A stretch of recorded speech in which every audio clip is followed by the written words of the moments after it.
The winter of 1897 descended upon Silver Creek Valley with the weight of a judgment, a heavy, suffocating blanket of white that seemed determined to bury the past and the present alike. It arrived not with the gentle drifting of snowflakes that one might read about in storybooks, but with a howling fury that rattled the timber frames of the homesteads scattered along the ridge. The frost was a living thing, creeping across the window panes of the small, weathered cabin, forming intricate, jagged patterns that obscured the outside world. To the inhabitants of the cabin, the frost felt like bars on a cage, locking them into a silence that was becoming louder with every passing day. Inside, the air was only marginally warmer than the biting wind outside. Mai stood at the kitchen window, her breath hitching in her throat, manifesting as small, fleeting clouds against the glass. She was 20 years old, though the last few months had etched a weariness into her features that belonged to a woman twice her age.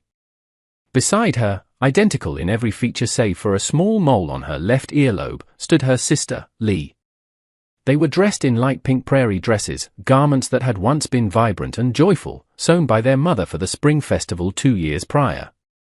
Now, the fabric was faded, the hems frayed from constant wear, and the color seemed woefully out of place against the harsh, monochromatic grayscale of the winter landscape.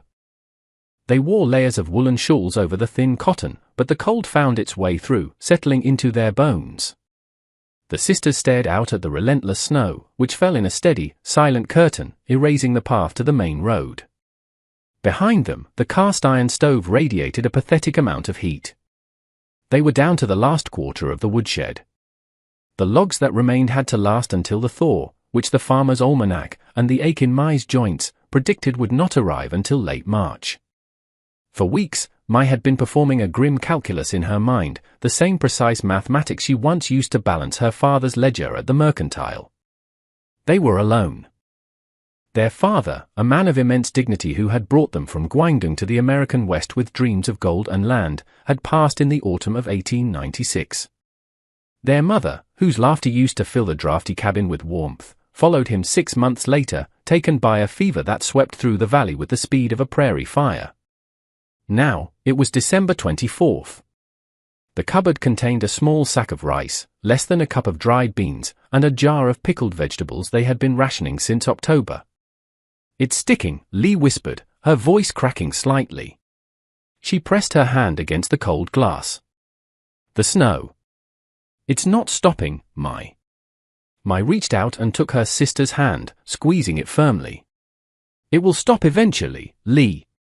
The storms always pass." "But what comes after?" Lee asked, turning her dark eyes toward her sister. "We have nothing for tomorrow. No offering for the ancestors. No meal for ourselves. It's Christmas Eve, and we have nothing." Mai looked away, unable to bear the fear in her twin's eyes because it mirrored her own too perfectly. "We have each other," she said, though the words felt hollow against the growling of their empty stomachs. "And we have rice. We will make a porridge.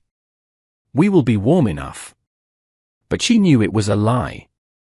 The valley was unforgiving to men with strong backs and full larders, to 2 orphaned Chinese women with no livestock and dwindling supplies, it was a death sentence. They had tried to maintain the farm, but the drought in the summer had withered their vegetable patch, and the prejudice of the townspeople made commerce difficult. When they went into town, heads were turned, or prices were suddenly raised. They had retreated to the cabin, hoping to ride out the winter on what their father had saved, but the savings were gone. The silence in the house was a physical weight. In the corner, the grandfather clock ticked away the seconds with mechanical indifference. It was a sound that used to comfort them, a heartbeat of the home, but now it sounded like a countdown. Mai turned from the window and looked at the empty kitchen table. She had scrubbed it yesterday, an automatic act of muscle memory. The grain of the wood was visible where the finish had rubbed away, worn smooth by years of family meals that would never happen again. "I should check the trap lines," Mai said, moving toward the door, though she knew the traps had been empty for a week. "No," Lee said, grabbing her arm. "It's too cold. The wind is howling, Mai. If you get lost in the whiteout." She didn't finish the sentence. They both knew the danger. To be alone was terrifying, to be the surviving one was a fate worse than death. Mai nodded and pulled her shawl tighter. She moved to the stove and added a single, small log. It was a gamble, spending fuel they might need in January, but the cold was seeping through the floorboards, making their teeth chatter. The afternoon light began to bleed from the sky, turning the grey world into a deep, bruising purple. The temperature dropped further. Just as Mai was resigning herself to a dinner of watery rice water, a sound cut through the howling wind. It was a heavy, rhythmic thud. Then the creak of wood. Then the jingle of a harness. Both sisters froze. Visitors were rare. Visitors in a blizzard were unheard of. In the Wild West, a stranger approaching an isolated cabin could mean salvation, or it could mean danger. Mai moved to the drawer where their father kept his old Colt revolver, though she had no bullets left. She held the heavy steel for comfort. "Stay behind me," Mai whispered to Lee. The sound stopped outside their porch. Heavy boots crunched on the frozen snow. Then, 3 sharp raps on the door. Firm. Deliberate. Mai waited. The knock came again. "Miss Chen?" "Miss Lee." A deep voice called out, muffled by the thick timber of the door. "It's Ethan Grant. From the ridge over yonder." Mai lowered the gun slightly. Ethan Grant. She knew the name. He was a rancher who lived 3 miles to the west. Their father had spoken of him with respect, a man who kept to himself, who paid his debts, and who had never looked at their family with the slanted eyes of suspicion that others in the valley held. Mai moved to the door, unlocking the bolt with trembling fingers. She opened it a crack, and the winter rushed in like a physical blow, swirling snow onto the floorboards. Standing on the porch, backlit by the fading twilight, was a giant of a man. Ethan Grant was in his late 40s, his face weathered like old leather, creased at the corners of his eyes from years of squinting into the sun and wind. He wore a heavy buffalo coat dusted with snow, and his hat was pulled low. Behind him, a wagon was pulled by a massive roan horse, steam rising from its nostrils. "Mr. Grant?" Mai asked, her voice steady despite the cold. He took his hat off, revealing hair that was graying at the temples. He looked at the two of them, taking in their thin pink dresses and the poverty that clung to the room behind them. His eyes, a piercing blue, softened. "I apologize for the intrusion, ladies," he said, his voice a low rumble. "I was heading back from the mercantile in town, and... well, the roads are getting bad. I saw your chimney smoke was looking a mite thin." He looked past her shoulder, his gaze landing on the empty table. He didn't stare, but he saw. He saw everything. "We are fine, Mr. Grant," Mai said, her pride flaring up, a last defense against the pity of the world. "We are managing." Ethan nodded slowly, turning his hat in his large, gloved hands. "I'm sure you are. You're your father's daughters, after all." He was a good man. Strong. He paused, looking down at his boots. "But this winter. It's a creditor collecting debts, isn't it? It doesn't care about strength." He gestured toward his wagon. "I have a bit of a situation, you see. I overbought. Way overbought. And with the snow coming down like this, I can't keep all this fresh food in the wagon, and it'll spoil or freeze wrong if I leave it in the barn. I was hoping you might help me out by taking some of it off my hands." Neighbors helping neighbors. Mai looked at Lee, whose eyes were wide. They both knew it was a lie. You didn't overbuy in the winter, you hoarded. And nothing spoiled in freezing temperatures, it just froze. He was offering charity, but he was dressing it up as a favor to save their dignity. "Mr. Grant," Lee spoke up, her voice soft. "We cannot pay you." "Didn't ask for payment," Ethan said gently. "The payment is you helping me not be wasteful. My Clara. My late wife. She hated waste. She'd haunt me if I let good food go to the wolves." He didn't wait for permission. He turned and walked back to the wagon, his boots crunching heavily. He returned a moment later carrying a large wooden crate, effortlessly lifting a weight that would have taken both sisters to move. He stepped inside, kicking the snow from his boots, and set the crate on the kitchen table. "Now," he said, breathing into his hands. "I've got a turkey in the back of the wagon. Big Tom. Already dressed. And a ham. Smoked it myself." I stepped forward and looked into the crate. Her breath caught in her throat. There were potatoes, real, earth-covered potatoes. There was a sack of white flour. A bag of sugar. A jar of honey. Coffee beans that smelled so rich and dark it made her head spin. And wrapped in butcher paper, thick cuts of beef. Ethan went back out and returned with a canvas sack and a massive ham. It sent smoky and sweet filling the frozen room. He made a third trip for the turkey. When he was finally done, the kitchen table, which had been a barren wasteland of wood grain moments before, was groaning under the weight of a feast. The twins stood paralyzed. It was too much. It was months of survival. It was a life raft thrown into a drowning sea. "Why?" I asked, looking up at him. Tears finally spilling over, freezing on her cheeks. "Why would you do this for us? We are strangers." Ethan stood by the door, looking uncomfortable with the gratitude. He brushed snow from his sleeve. "You aren't strangers. You're neighbors. In this valley, that means family." And besides, he paused, his voice catching on a rough edge of emotion. "My wife died 3 winters back. And my daughter. She would have been about your age."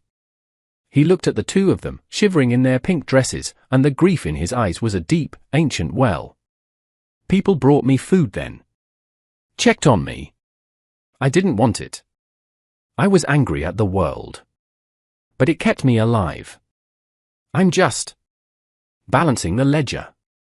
He turned to leave. "I should get the horse back to the barn before the drifts get too high." "Stay," Lee said suddenly. The word hung in the air. I looked at her sister, then at Ethan. "Yes. Please. Stay. We cannot cook all this ourselves. And no one should be alone on Christmas Eve." Ethan hesitated. He looked at the cold, dark ride that awaited him, and then at the warm, golden light of the kerosene lamp the sisters had just lit. He looked at the food he had brought, and then at the faces of the 2 young women who looked at him not with suspicion, but with a dawn of hope. "I've got the horse to tend to," he said weakly. "There is a stall in the barn," I said. "It is empty. There is hay left. And we will make coffee," Lee added. "Real coffee." Slowly, a smile broke across Ethan's weathered face, cracking the mask of solitude he had worn for 3 years. "Well," he said, closing the door against the wind. "I suppose a cup of coffee wouldn't hurt." The next few hours were a blur of activity that transformed the gloomy cabin into a place of light and warmth. Ethan, it turned out, was handy with more than just a wagon. He went out to the woodpile and, despite the dark, managed to chop and haul enough wood to fill the box by the stove, getting the fire roaring until the cast iron glowed with a heat they hadn't felt in weeks. The twins moved with a synchronized grace that seemed to fascinate the rancher. I prepared the ham, scoring the fat and glazing it with the honey and a bit of the sugar.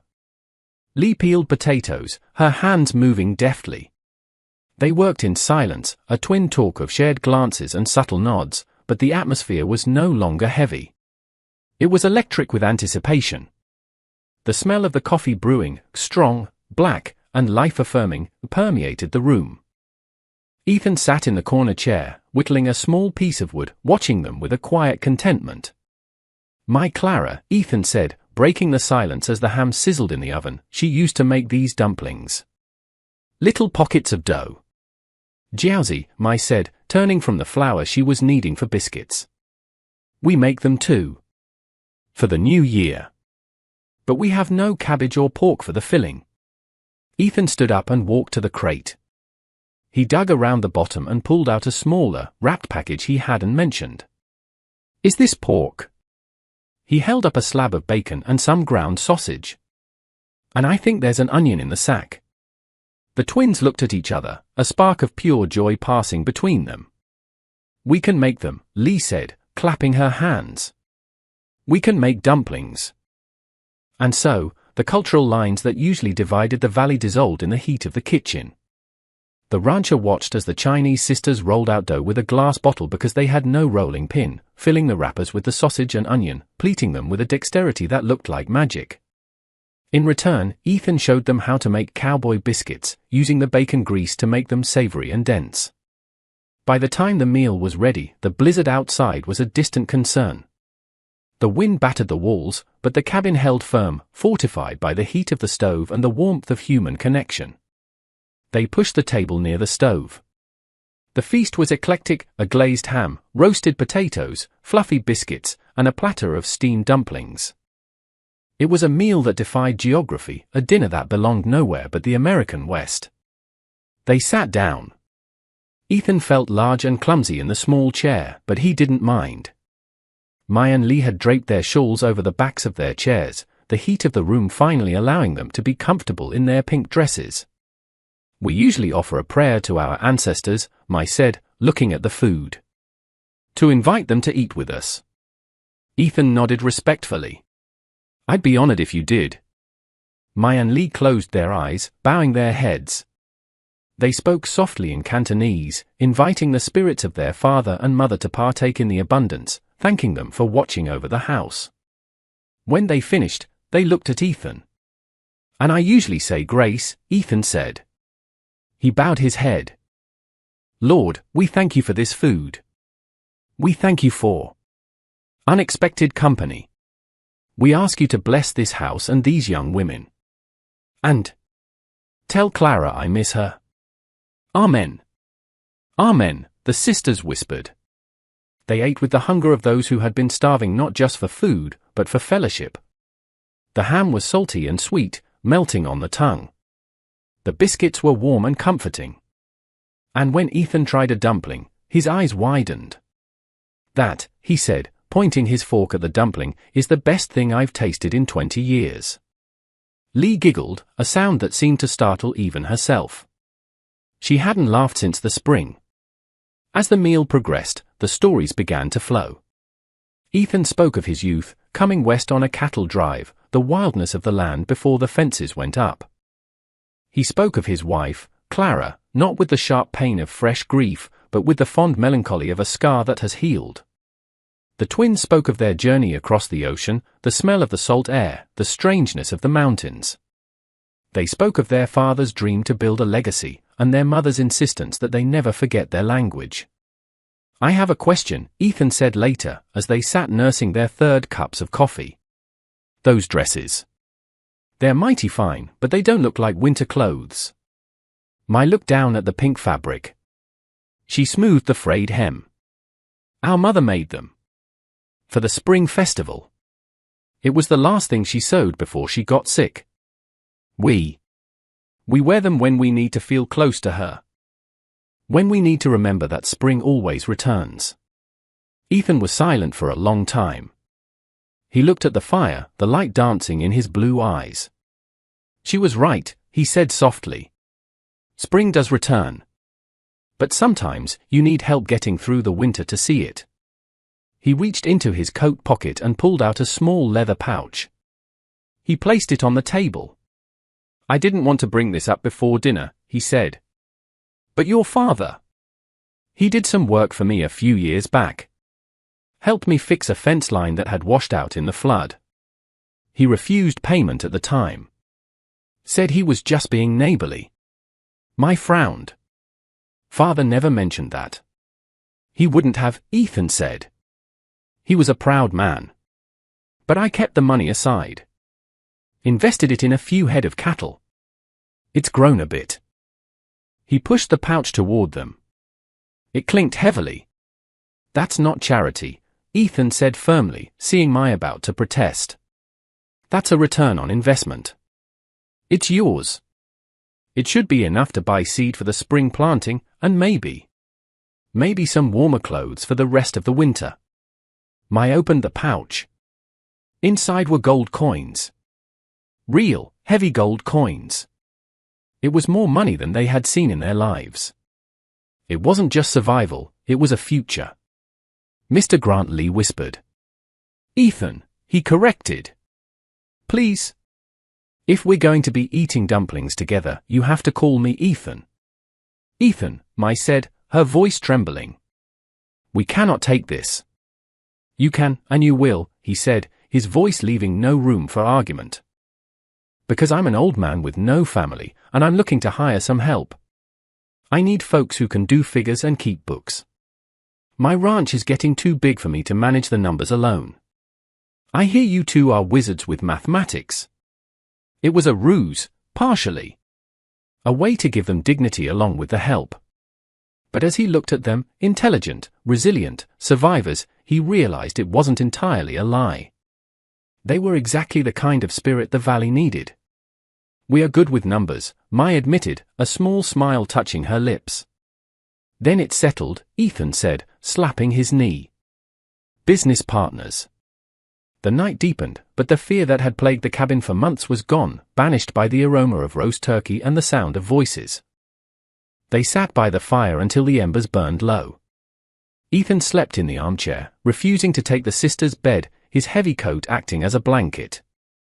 Mai and Lee slept in their room, huddled together under their quilts. For the first time in months, Mai didn't dream of the cold. She dreamed of the spring.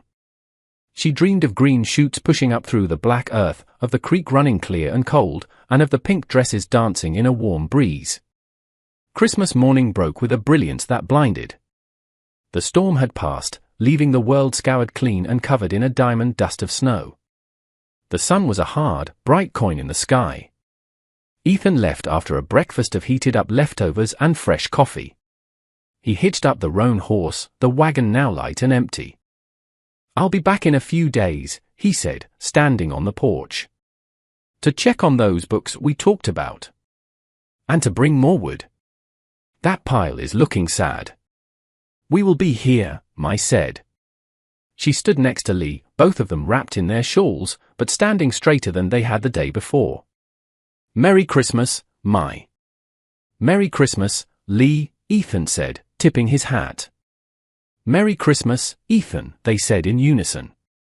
They watched him ride away, a dark silhouette against the blinding white of the valley.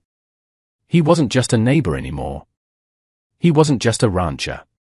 He was the man who had crossed the frozen divide of prejudice and grief to find them. Mai turned to Lee. He is right, you know. About what? Lee asked, watching the wagon disappear. Spring is coming, Mai said. She looked down at her pink dress, then up at the blue sky. But until it gets here, we are going to be just fine. They turned and went back inside the cabin. It was still a small, wooden house on a lonely ridge. The wind still blew, and the world was still hard. But as the door clicked shut, it didn't sound like a cage closing anymore. It sounded like a home, safe and warm, filled with the lingering scent of turkey, the promise of the future, and the invisible, unbreakable threads of a new family forged in the heart of winter. The creditors of winter had come to collect, but love, unexpected and rugged, had paid the debt in full.